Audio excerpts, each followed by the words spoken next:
যুক্তরাষ্ট্রের জটিল ও ব্যয়বহুল টিপিং কালচার বা বকশিস সংস্কৃতি নিয়ে চরম বিপাকে পড়েছেন বিশ্বকাপে আসা বিভিন্ন দেশের ফুটবল ভক্তরা। অন্যদিকে বিদেশি পর্যটকদের বকশিস না দেওয়ার প্রবণতায় ক্ষুব্ধ স্থানীয় রেস্তোরাঁ ও বার মালিকরা। বিবিসির এক প্রতিবেদনে মাঠের বাইরের এই অন্যরকম সংস্কৃতি সংঘাতের চিত্র উঠে এসেছে।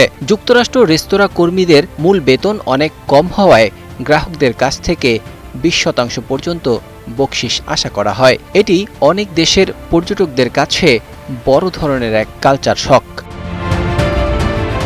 অস্ট্রেলিয়া থেকে আসা ক্রিস ও ফ্লিন জানান, অস্ট্রেলিয়ায় সবকিছু একটা নির্দিষ্ট দাম থাকে এবং আমরা সেটি পরিশোধ করি, কিন্তু এখানে পানির বোতল কিনলেও বকশিস চাওয়া হয়। কর্মীদের ভালো বেতন দেওয়ার দায়িত্ব ব্যবসায়ীর, গ্রাহকের নয়। বিনিয়োগ হোক বিশ্বস্ত, আমার পছন্দ সল্ট বে। জাপান থেকে আগত মাইকো আসাহি জানান, বকশিস ছাড়া এমনিতেই খাবারের দাম অনেক বেশি। বকশিস যোগ করার পর তা নাগালের বাইরে চলে যাচ্ছে।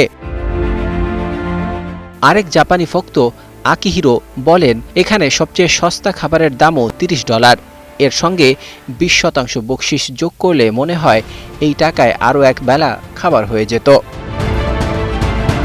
এদিকে বিদেশি ফুটবল ভক্তদের বকশিস না দেওয়ার অভ্যেসে হতাশ মার্কিন রেস্তোরাঁ কর্মীরা। নিউ ইয়র্কের ব্রুকলিনে ব্যান্টার নামক একটি ফুটবল বারের মালিক ক্রিস কেলার জানান, ব্রিটিশ ও ইউরোপিয়ান পর্যটকরা বকশিস দেওয়ার ক্ষেত্রে খুবই কৃপণ। অনেক সময় তারা নিয়ম না জানার ভান করেন।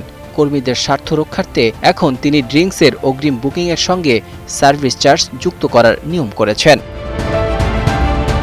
ম্যানহাটনের হালিস বারের সহ মালিক অ্যান ক্যালিনো জানান, অনেক সময় $600 খাবার খেয়েও ইউরোপিয়ানরা কোনো বকশিস দেন না।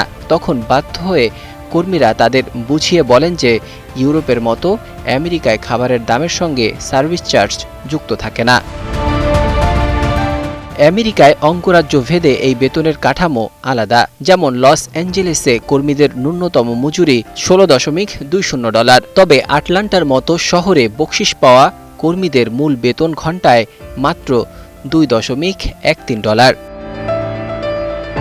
ইন্ডিপেন্ডেন্ট রেস্তোরাঁ কোয়ালিশনের বোর্ড সদস্য রোজা থার্নহার বলেন, যুক্তরাষ্ট্রে 20% বকশিস দেয়াটা একটা নিয়ম। এখানে বকশিস না পেলে সেবাখাতের কর্মীদের পক্ষে বেঁচে থাকা অসম্ভব। টিকিটের উচ্চ মূল্যের পর আমেরিকার এই ব্যয়বহুল বকশিস প্রথা বিদেশি ফুটবল ভক্তদের পকেট এক প্রকারের ফাঁকাই করে দিচ্ছে। Text report, 21 television.